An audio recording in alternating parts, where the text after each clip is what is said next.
Bloomsday is June the 16th, and that will mark 100 years since the publication of James Joyce's Ulysses. Now, we're delighted to welcome three people who know James Joyce much better than I do. We've got with us Frank Grimes. Hi, Frank, actor. Hello. We've got Veronica Quilligan, also actor. Hello. And we've got Aidan Hickey, I do apologise.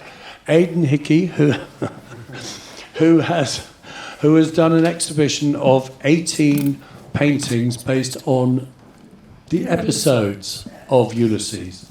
If I can start with you, Frank, you've got a one-man show, the He and She of It, that's coming back here on the 18th of June. It is. You've got some stories about the fact that Ulysses almost wasn't published. Oh, yes. Well, in New York, a magazine called The Little Review was serializing certain episodes of Ulysses, but the Society for the Prevention of Vice lodged a complaint, and they were sued. And Joyce said, "Oh, well, my book will never come out now." It was around then that he met a remarkable lady called Sylvia Beach. She ran a little bookshop in the Rue de l'Odéon in Paris called Shakespeare and Company, and she said she herself would publish Ulysses. And she found a printer in Dijon who would publish it.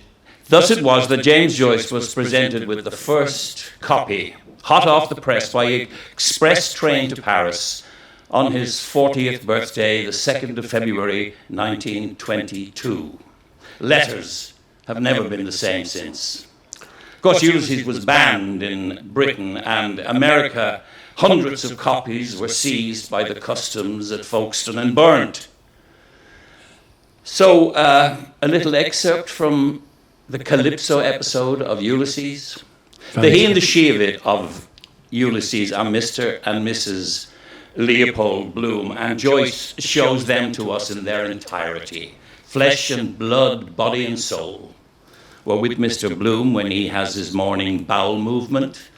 We're with him later on in the afternoon when he masturbates. We're with his wife, Molly, at night in bed going over her erotic recollections when she menstruates. Joyce describes these bodily functions like a scientist. And here's an excerpt from my show. She set the brasses jingling as she raised herself in the bed, an elbow on the pillow. He looked calmly down on her bulk, and between her large, soft bubs, slopping within her nightdress like a she-goat's udder. The warmth of her body rose on the air, mingling with the fragrance of the tea she poured. "Show here," she said. "I put a mark in it. There's a word I wanted to ask you. Met him pike hoses. What does that mean?" "Metempsychosis," said he, smiling. "Yes, well, who's he when he's at home?" "That's Greek, from the Greek. It means the transmigration of the souls." "Oh, rocks, tell us in plain words," she said. "That we live after death, our souls. Some people believe that we go on living in another body after death. They call it reincarnation. That we lived on the earth thousands of years ago, or some other planet. They say we've forgotten it. Some people say that they remember their past lives. Metempsychosis is what the ancient Greeks used to call it." Brilliant. Frank, do you relate to Bloom himself? Of course. Mr. Bloom is every man. And the reason I think that a novel is a great success is the great character you meet. And when you meet Mr. Bloom, he'll be with you for the rest of your life. Your show, the He and She of It, what can people expect if they come on the 18th of June? Well, I suppose it's a biography of the great man. Mainly, I use all his words, from a portrait of the artist as a young man, to Dubliners, to Ulysses, to Finnegan's Wake. There is no more autobiographical writer than James Joyce. Everything that happened to him he put in his writings. It's on the page. Sometimes with a meticulosity bordering on the insane. It's a brilliant show. It's been on here twice before. It packs out. It's absolutely brilliant. If you love Joyce, if you love literature, come along. It is so good. It's such a great night out. Oh, thank you, Brilliantly Ross. performed by Frank. And also, Ros, we have on the 16th, we have a Bloomsday open Yes, mic. we have How's that work? Open mic. It's actually going to be in the foyer area here on Where the stage. we are right now. Yeah, and it was we actually celebrated the publication on the 2nd of February. We had an open mic that night where people can come along and just bring a bit of Joyce. And Frank will be doing a piece, so will Veronica. And it's just going to be wonderful. We had a huge crowd. People came along. They really enjoyed it. They took the stage, and it was just such an entertaining night. And people sang and read poetry by Joyce. And In different languages. yes, we had somebody from the Russian embassy turn up that night, and someone from Ukraine. It was just before When the we war. could It was still have very them in the ironic. same room. Yeah, they shook hands. It was incredible. We had somebody from another embassy as well. Somebody was translating it in Albanian. He was translating Ulysses in Albanian. He read it in Albanian. So it was an amazing evening. That would be out in about 20 years. Yeah. So anyway, it was great, and it's a great night out. And we also have some music playing that night, and it's a real celebration. So come and join the party. Yeah. So that is the 16th of June for the open mic, the 18th for Frank's, the Ian Shearvit. The open mic. At 7 o'clock in the main space on the big screen, we are showing James Joyce Reluctant Groom, the film that Shea Mary Doyle directed, and it features Narmet Devitt, the poet. And it's about them visiting when Joyce lived in London for a year of his life with Nora. Indeed, in Kensington. Yeah. Camden Hill Road. They visit where Joyce lived, and also all the trails. Camden Grove, yeah. It's a great, great film. Won an award at the Portobello Film Festival, and it's half an hour long. You'll be able to see it on the big screen. It's a real treat, and it's free. Come along, 7 o'clock, 16th. One of the many great Shea free shop things. that it's free. One of the many Anyway, great it's free great, things that yeah. you can find at the Irish Cultural Centre. Great. We also have with us Veronica Quilligan. Veronica, hi. How are you doing? Just get you on mic. I'm very well, thank you very much, Piers. Looking Now- forward to this. You, of course, are Molly Bloom. Yeah, I'm going to do a little bit from the soliloquy of Molly Bloom at the end of Ulysses. And which that is right at the end after Yes. 18 episodes. Yeah, we hear about her throughout, and then we see her in the lying in bed, stretched out, musing on the various aspects of her life and her relationship with Mr. Bloom. Fantastic. Can I say something here about... Yeah, you certainly can. Nora Joyce's wife, was often asked if she was the model for Molly, but Nora always vigorously denied it. She said she wasn't as fat as her. Fiona, did you perform this on stage or as well, like ever live, or how did you come to? Only here at the Irish Centre have I been trusted with it. Well, if you want to see the full version, come along on the 16th. She's going to be performing it on stage. Yeah, it's going to be amazing. Fantastic. you, Ro. It's an edited version, but it will be brilliant. Thank you. So, in the words of the great man himself, or the great woman,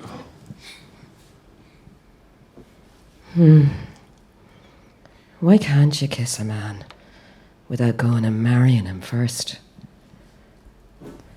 I wish some man or other would take me and kiss me. There's nothing like a kiss. Long and hot. Down to your soul. Almost paralyzes you. He did look a big fool, dreeping in the rain. Beseeched me to lift the orange petticoat I had on with the sunray pleats. Said he'd kneel down in the wet if I didn't, and ruin his new raincoat. So I lifted them a bit and touched his trousers outside. I was dying to know, was he circumcised? I don't care what anybody says. It would be much better for the world to be governed by the women in it You wouldn't see women going and killing one another. When do you ever see women rolling around drunk like they do? Because a woman, whatever she does, she knows where to stop. Sure, they wouldn't be in the world at all only for us. They don't know what it is to be a woman. And a mother, how could they? Where would they, all of them, be if they hadn't all a mother? What'll I wear? Should I wear a white rose? I love flowers. I'd love to have the whole place swimming in roses. There's nothing like nature. The wild mountains, then the sea, and the waves rushing. As for them saying there's no God, I wouldn't give a snap of my 2 fingers for all their learning. Why don't they go and create something? Atheists, whatever they call themselves. Go and wash the cobbles off themselves first, then they go howling for the priest, and they dying. And why? Why? Because they're afraid of hell on account of their bad conscience. Oh yes, I know them well. The sun shines for you, he said, the day we were lying among the rhododendrons on Hoth Head, in the grey tweed suit and his straw hat. The day I got him to propose to me. Yes. My God. After that long kiss, I nearly lost my breath. Yes, he said, I was a flower of the mountain. Yes. So we are. Flowers. All a woman's body. Yes, that was one true thing he said in his life. And the sun shines for you. Yes. That was what I liked about him, because I saw he understood what a woman is, and I knew I could always get around him, leading him on, till he asked me to say yes. And I wouldn't answer first, only looked out over the sea and the sky. I was thinking of so many things he didn't know of. Gibraltar, as a girl where I was, a flower of the mountain. Yes. And how he kissed me. And I thought, well, as well him as another. And then I asked him, with my eyes, to ask again. Yes. And then he asked me, say yes, my mountain flower. And first, I put my arms around him, yes, and drew him down to me so he could feel my breasts, all perfume, yes. And his heart was going like mad. And yes, I said, yes, I will. Yes. Whoa. Absolutely fantastic. The next part of the Ulysses celebration is a fantastic exhibition called Painting Ulysses by Aidan Hickey. Hi, Aidan. How are you doing? Hi. It's a show that's just come from the James Joyce Centre in Ireland, and Roddy Doyle said of it, I won't find what Roddy said. This exhibition is brilliant. There are jokes everywhere. I hope as many people as possible get to see these paintings. I'm very glad I did. Welcome to the show. Thank you. Now, about 6 years ago, you decided you were going to paint all 18 episodes. Tell us a little bit about what brought you to that decision. Well, I returned to painting pretty late in life. I'd spent most of my life as an animator, and when I started back to painting, I had to relearn how to do it. And I found myself very uninterested in the fashionable kind of painting that is acceptable these times. So I went back to classical painting as near as I could. And someone said to me that if you lived 2 centuries ago, you would have been painting Stations of the Cross in country churches. It's the only way you'd have made a living. So working through that process, I got to the point where I thought of, why not paint the Stations of the Cross for Leopold Bloom? And that's what I set out to do. So obviously Bloom isn't in every episode, but he's in most of them. And so I just gradually got them all done. They are very big and bold pictures. They're going to open here, I think, on June the 9th. And I believe, Frank, you are going to be here on the opening. Yeah. Yes, I am. I have been given the honour of introducing Mr. Hickey and celebrating as part of the celebrations of Joyce's 100 years of Ulysses. Aidan, what you have, in the same way that the great man himself took a different literary approach to each episode, you've done the same very much with your painting. Yes, so my reasoning was that if he took a different literary style for each episode, then I should take a different visual style for each painting.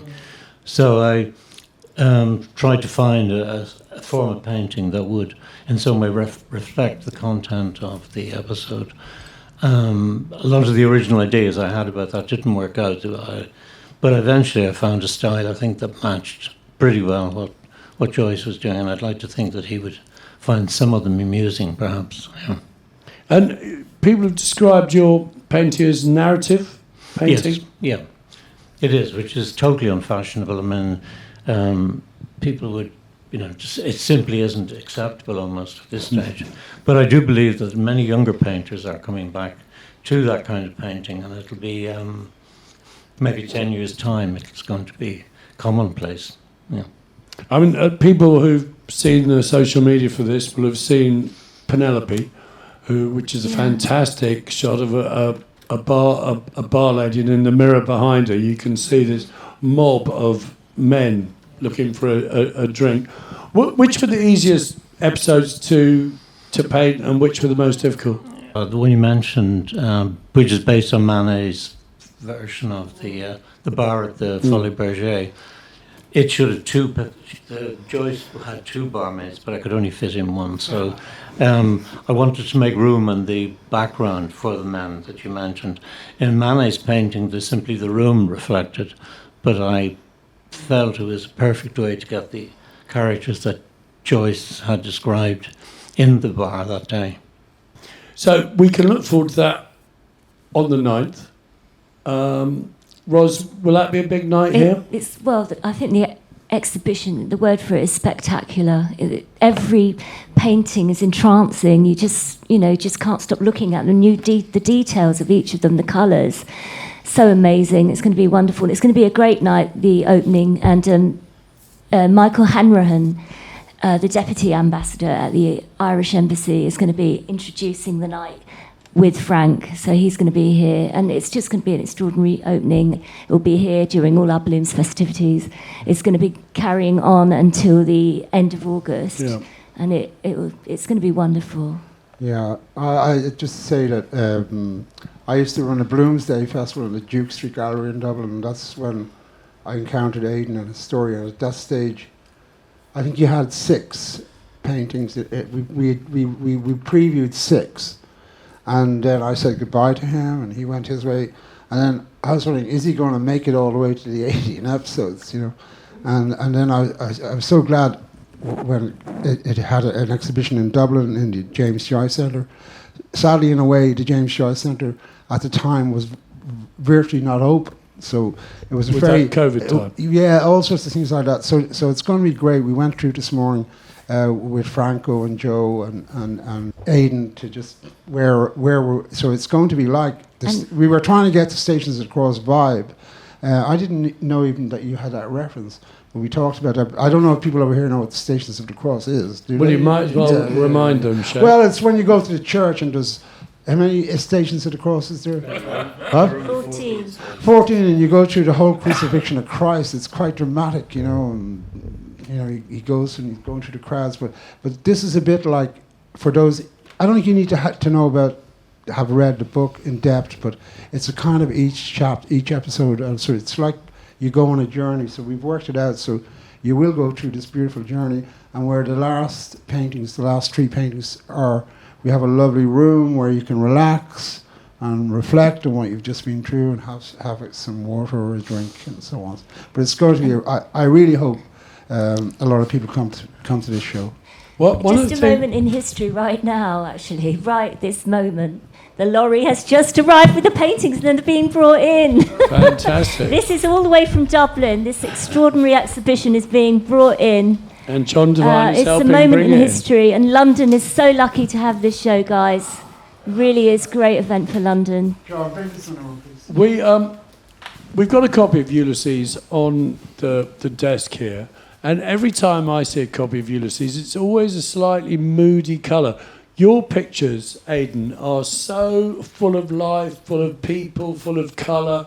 I don't know why your pictures are not illustrating the next edition of the book. Because it would draw people in. I don't know whether that's a good thing, but... Yeah. It never occurred to me to paint them in a gloomy fashion, because I think it's one of the funniest books ever. And so the mood of Dublin and the way in which Joyce describes the characters doesn't seem to me to need any form of gloominess or darkness. And also, when I was working from the older pictures, none of them were monochromatic or anything else, except maybe the first one, which I based on Greek pottery, because since it was a Greek story, it seemed like a good idea to start with the Greek image, which is kind of a joke, but it works reasonably well, except that when I first showed it in Dublin, one of the guys who looked at it said, "Oh God, the Greeks didn't cook rashers," which they're actually doing. Well, I can tell you we're all looking forward to Bloomsday, Bloom's Month, because we're going to have fantastic actors like Frank, Absolutely. like Veronica, like people who are going to come on to the open mic. I know. And they are going to have their whole experience enhanced by your bold, colourful, absolutely. big pictures Everybody around that's outside. coming Thank you to very our much. events will be going on the trail of your paintings. It's going to be so exciting. Fantastic. So, Bloom's Month, is anyone place to be? Absolutely, yeah.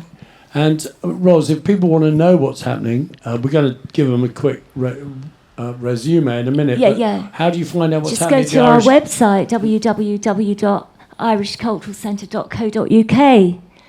Fantastic. Thank you, gentlemen and madam, for your fantastic renditions and your fantastic pictures. Thank you. Hi, this is Roland McGinty from the Wooden Tops, and I love Portobello Radio.com.